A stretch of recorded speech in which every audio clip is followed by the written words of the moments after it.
Hello అండి, అందరికీ నమస్తే. Welcome back to Raji my sweet home. నేను మీ రాజీని. అందరూ ఎలా ఉన్నారండి? బాగున్నారా? నేను కూడా చాలా బాగున్నాను. ఇవాళ ఫ్రిడ్జ్ అయితే క్లీన్ చేద్దామని అనుకుంటున్నానండి. చాలా రోజులు ఇంకా నెలలు అయిపోయిందనమాట. నార్మల్గా పైన గ్లాస్ మీద ఒకసారి క్లాత్ ఏదైనా పెట్టి తుడవడం తప్పించి పెద్దగా డీప్ క్లీనింగ్ చేసింది లేదనమాట.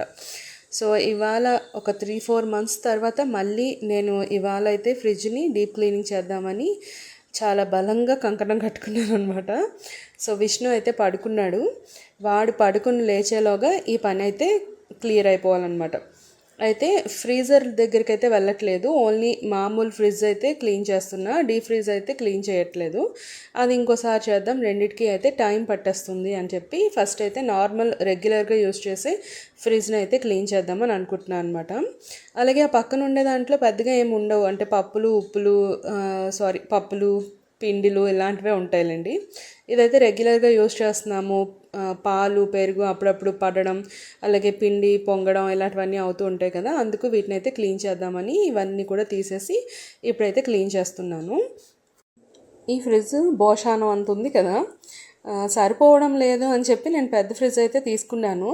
అయితే ఒక్కొక్కసారి రెగ్యులర్గా ఫ్రిడ్జ్ అయితే తీసినా కూడా కొన్ని అయితే నేను మర్చిపోతూ ఉంటానండి.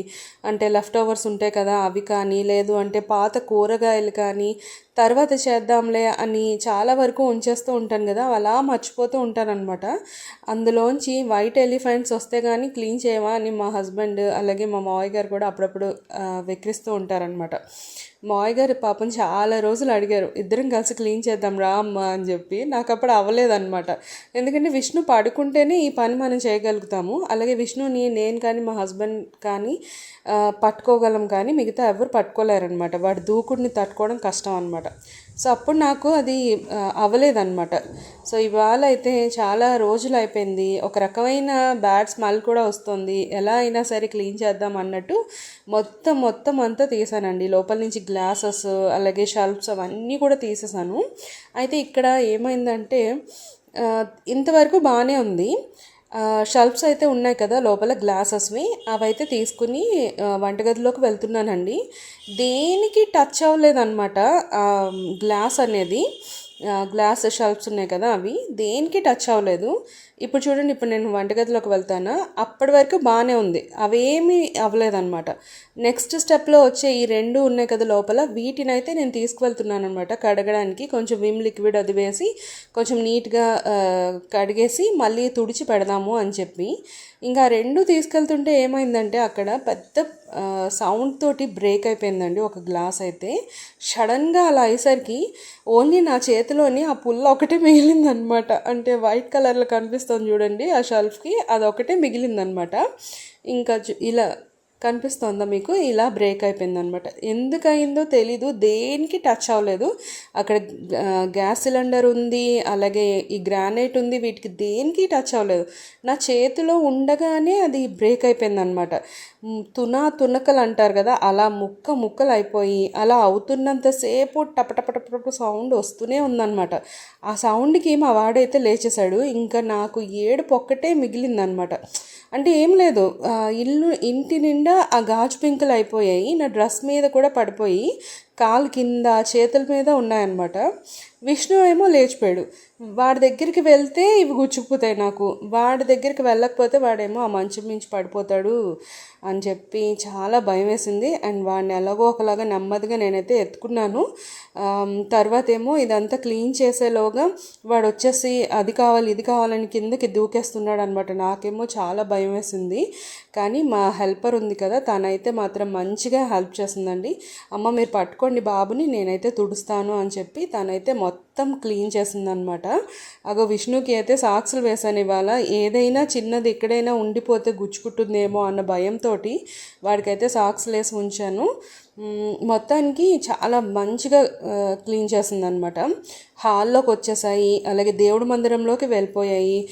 కిచెన్లోని అలాగే కిచెన్ ప్లాట్ఫామ్ మీద షింక్లో అయితే విపరీతంగా ఉన్నాయన్నమాట. అది పగలడం ఒక ఎత్తు అయితే దాన్ని చాదస్తంగా క్లీన్ చేసుకోవాలంటే ఇంకా చాలా కష్టం కదా. గాజు ఏదైనా విరిగిపోతే ఇంకా అంతే, ఎంత బాగుంటాయో అంత దీనిగా అనిపిస్తుంది. మా హస్బెండ్కి మెసేజ్ పెట్టానమాట ఇలా అయిపోయింది అని చెప్పి. ఓకే పర్వాలేదులే, నువ్వైతే జాగ్రత్త, విష్ణునైతే జాగ్రత్తగా చూసుకోవాడు, నోట్లో గట్ట పెట్టేసుకుంటాడు జాగ్రత్త అని చెప్పారు. కానీ నేనైతే ఆ షాక్ నుంచి కొంచెం సేపు వరకు నేను అస్సలు తేరుకోలేకపోయాను అనమాట. అంత సౌండ్ వచ్చింది అది. అది దేనికి టచ్ అవ్వకుండా అది అలా ఎలా విరిగిపోయిందా అని. తర్వాత నేనైతే గూగుల్లో చూస్తే ఏముంది అంటే లోపల ఉండే టెంపరేచర్కి బయట ఉండే టెంపరేచర్కి కొన్ని అడ్జస్ట్ అవ్వక ఒక్కొక్కసారి అలా పగులుతాయి అని చెప్పి అందులో ఉందన్నమాట. అడ్జస్ట్ కాక టెంపరేచరు. సో అలాగే మనం వేడి చేతులతో తీసిన వేడి నీళ్ళు తగిలినా కూడా బ్రేక్ అయ్యే ఛాన్సెస్ ఉంటాయి అన్నట్టు రాశారు. కానీ ఇక్కడ నేను వేడిగా చేతులేమీ లేవు, అలాగే వేడి నీళ్ళు కూడా ఏం పోయలేదు. అసలు బయట తీసుకువెళ్తున్న క్రమంలో పడింది కదా అది. సో నేనైతే చాలా భయపడిపోయాను. కొంచెం అంటే మన మైండ్లో చాలా రన్ అవుతూ ఉంటాయి కదా, ఈ ఫ్రిడ్జ్ క్లీన్ చేయాలి, విష్ణు లేచిపోతాడు, ఈలోగా ఇది చేసేయాలి అది చేసేయాలి అని. మన మైండ్ ఎప్పుడు ఖాళీగా ఉండదు కదా. సో అలా ఒక 4-5 ఆలోచనలు రన్ అవుతూ ఉన్నప్పుడు సడన్గా ఇలా జరిగేసరికి ఒక్కసారిగా భయపడ్డాను అనమాట. అలాగే విష్ణుని ఇప్పుడు ఎలాగా ట్యాకిల్ చేయాలా అన్న విషయంలో అయితే నేను కొంచెం హ్యాండిల్ చేయడానికి కంగారు పడ్డాను. కానీ పనమ్మాయి పాపం తను మంచిగా క్లీన్ చేస్తుంది, మీరు పట్టుకోండి బాబుని, నేనైతే మొత్తం చూసుకుంటాను, మీరు ఏం గాబరా పడకండి అని చెప్పి చాలా మంచిగా తను చేసింది. కాబట్టి నిజంగా తనకైతే నేను ఎక్స్ట్రా అమౌంట్ అయితే ఇచ్చాను అనమాట. నాకు చాలా సంతోషం వేసింది యాక్చువల్గా. తను లేకపోయి ఉంటే, నేను ఒక్కదాన్నే ఉంటే, విష్ణు పడుకుని ఉంటే, వాడు లేచిపోతే ఎంత కష్టం అయిపోయేదో ఆ టైంలో. సో తను ఉంది కాబట్టి వెంటనే అందుకుని చేసింది కదా. సో అందుకని చెప్పి తనకైతే ఎక్స్ట్రా అమౌంట్ ఇచ్చాను. ఇలాంటి వాటికి ఇచ్చినా ప్రాబ్లం లేదు, పర్వాలేదు అని అనిపించింది. నిజంగా అలా జరిగిందనమాట నా ఫ్రిడ్జ్ క్లీనింగ్. నేను వీడియోస్ చేయాలన్నా వెనకాల వాయిస్ ఓవర్ ఇద్దాము అని అనుకున్నా అప్పుడే ఏదో ఒక డిస్టర్బెన్స్ వస్తుందండి. అదేంటో తెలియదు. కానీ అప్పుడే బయట ఏవో ఒకటి సరుకులు రావడం, వాళ్ళు అనౌన్స్ చేసుకుంటూ వస్తారు కదా అలాంటివి. అలాగే విష్ణు లేచిపోవడం కానీ, లేదు అంటే మా హస్బెండ్ కానీ లక్కీ కానీ టీవీ పెట్టడం కానీ చాలా కష్టంగా ఉంటుంది అనమాట నేను వాయిస్ ఓవర్ ఇవ్వాలి అంటే. ఇప్పుడు కూడా చూడండి వెనకాతలు ఏదో అనౌన్స్మెంట్ రన్ అవుతుంది అనమాట. మొత్తానికి తను గాజు పెంకులు అవన్నీ కూడా క్లీన్ చేసేసిన తర్వాత విష్ణు లేచే ఉన్నాడు. ఇంకా నెమ్మదిగా వాడిని రైమ్స్ అవి పెట్టి ఆడిపిస్తూ ఇంకో పక్క అయితే నేను క్లీన్ చేసుకుంటున్నాను అనమాట ఫ్రిడ్జ్ అంతా కూడా. ఎప్పుడు ఫ్రిడ్జ్ క్లీన్ చేసినా కూడా నేను కోలిన్ కానీ లేదు అంటే విమ్ లిక్విడ్ ఇలాంటివి ఏవి యూస్ చేయనండి. ఎందుకంటే క్లోజ్ చేసిన తర్వాత ఫ్రిడ్జ్ లోపల పెట్టే ఏ ఐటెంకైనా మనం తీసి చూస్తే ముఖ్యంగా పాలు కానీ పెరుగు కానీ వీటికి ఆ స్మెల్ పట్టేస్తుంది అనమాట. నాకు అది ఎందుకు నచ్చదు. అందుకని చెప్పి నేనేం చేస్తాను అంటే ఒక మగ్గులో వాటర్ తీసుకుని అందులో కొంచెం బేకింగ్ సోడా వేస్తాను, అలాగే నిమ్మరసం వేస్తానండి. ఒక నిమ్మకాయ అయితే అందులో వేసేసాను. ఆ రెండు బాగా మిక్స్ చేసేసి ఒక క్లాత్ కానీ లేదా వైప్స్ కానీ ఏదో ఒకటి పెట్టి క్లీన్ చేస్తాను. ఇలా నిమ్మకాయతోటి మనం క్లీన్ చేయడం వల్ల నిమ్మరసంతో ఒక లాంటి ఫ్రెష్నెస్ వస్తుందన్నమాట. స్మెల్ కూడా చాలా బాగుంటుంది. ఒక 2-3 డేస్ వరకు కూడా మంచి అంటే చిన్న మైల్డ్గా వాసన అయితే ఉంటుందన్నమాట. కానీ ఫ్రెష్గా అనిపిస్తుంది మనకి. అదే కోలిన్ కానీ విమ్ లిక్విడ్ కానీ పెట్టామనుకోండి ఖచ్చితంగా అవి పాలు పెరుగు వీటన్నిటికీ కూడా పట్టేస్తాను అనమాట. నాకు అది ఎందుకు నచ్చదు. సో నేను ఎప్పుడు కూడా ఇలాగే క్లీన్ చేస్తాను. ఇంకా ఇక్కడైతే చాలా రోజుల క్రితం పాలు పెరుగు పడిపోయిందండి. అదేమో అట్ట ముక్కలా కట్టేసి ఉందన్నమాట. సో ఇంకా నేను ఏం చేశానంటే గ్రీన్ కలర్ స్క్రబ్బర్ ఉంటుంది కదా మన దగ్గర, ఆ స్క్రబ్బర్తో అయితే ఒకసారి తడి చేసేసి దాంతో అయితే నెమ్మదిగా కొంచెం దాన్ని క్లీన్ చేశాను. మంచిగానే అది రిమూవ్ అయిపోయిందనమాట. ఎక్కువ శ్రమ పడాలేమో అని అనుకున్నాను కానీ ఏం లేదు. జస్ట్ కొంచెం నీళ్ళు పోసేసరికి అది నానిపోయింది మంచిగా. తర్వాత అయితే రిమూవ్ అయిపోయింది అనమాట ఆ మరక అదంతా కూడా. ఆ తర్వాత మిగతా గ్లాసెస్ అన్నీ కూడా క్లీన్ చేసేసుకుని ఇంకా నీట్గా అన్నీ సర్దేసి పెట్టేసుకున్నానండి. ఇంకా ఇక్కడ ఇంకో విషయం షేర్ చేద్దాం అనుకుంటున్నాను. ఈ మధ్యన ఇన్స్టాలో ఒక రీల్ చూశాను అనమాట. అదేంటంటే అది చూసాక నాకు చాలా బాధ అనిపించింది యాక్చువల్గా. ఒక హిందువుగా నాకు కొన్ని నియమాలు ఉన్నాయండి. నేను ఇదేది కాంట్రవర్సీగా ఏం మాట్లాడట్లేదు, కానీ నేను కొన్ని విషయాలు చాలా పర్టికులర్గా ఉంటానన్నమాట. అయితే ఆ రీల్ ఏంటంటే అందులో ఒక ఆయన ఉన్నాడనమాట. ఆయన ప్రతి దేశం కూడా తిరిగి అక్కడ చాలా వీడియోస్ అవన్నీ చేస్తూ పెడుతూ ఉంటాడనమాట. ట్రావెల్ వ్లాగ్స్ అవన్నీ కూడా చేస్తూ ఉంటాడు. ఆయన పని ఏదో చేసుకోక మన ఆ, జగద్గురు రామభద్రాచార్య మీకు ఎవరికైనా ఐడియా ఉందండి? సో ఆయన వల్లే మనకి అయోధ్య టెంపుల్ అయితే వచ్చింది. సో ఆయన గురించి చాలా చండాలంగా మాట్లాడాడండి వాడైతే. నాకు చాలా వాడు అని అంటున్నాను, నాకు చాలా చాలా అసహ్యం వేస్తుంది అనమాట. ఆయన కనీసం ఆయన ఏజ్కైనా కూడా విలువ ఇవ్వాలి కదా. ఆయనైతే ఎన్నో ఉపనిషత్తులు చదివారండి, ఎన్నో వేదాలు చదివారు, అలాగే సంస్కృతంలో ఎన్నో బుక్స్ రాశారు, అలాగే 22 కంటే ఎక్కువ భాషలు ఆయన మాట్లాడగలరంట.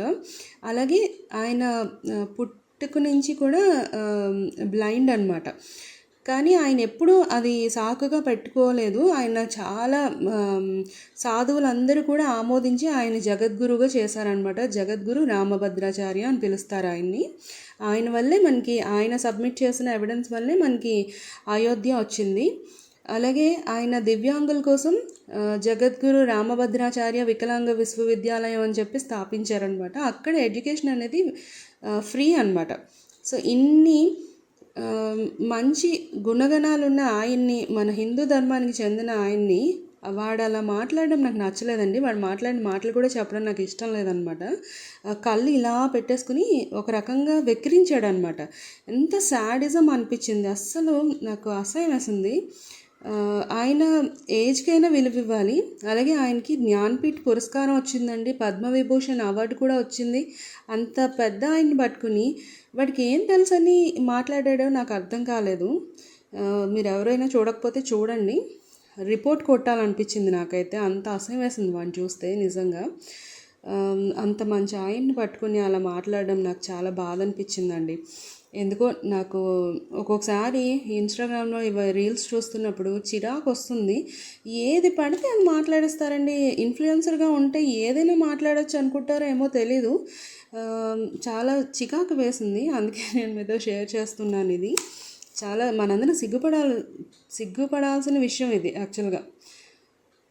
సో నేను కంట్రోల్ చేసుకుంటున్నాను. ఇంకా ఈ వీడియో అయితే ఇక్కడితో ఎండ్ చేస్తున్నాను.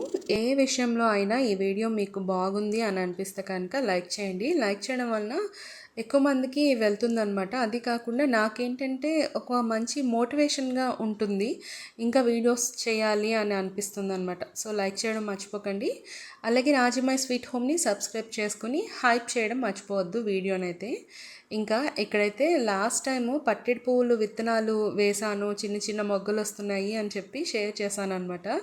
ఇప్పుడైతే మంచిగా పువ్వులు పూస్తున్నాయండి. ఇవి ఎక్కువగా ఈవినింగ్ టైంలో పూస్తాయి అనమాట. ఈ కలర్ చాలా బాగుంటుంది, చంద్రకాంతం కలర్ అంటారు వీటిని. పట్టెడు పువ్వులు కానీ చంద్రకాంతం పువ్వులు కానీ అని అంటారనమాట. వీటికి ఒక రకమైన మైల్డ్ ఫ్రాగ్రెన్స్ ఉంటుంది, బాగుంటుంది.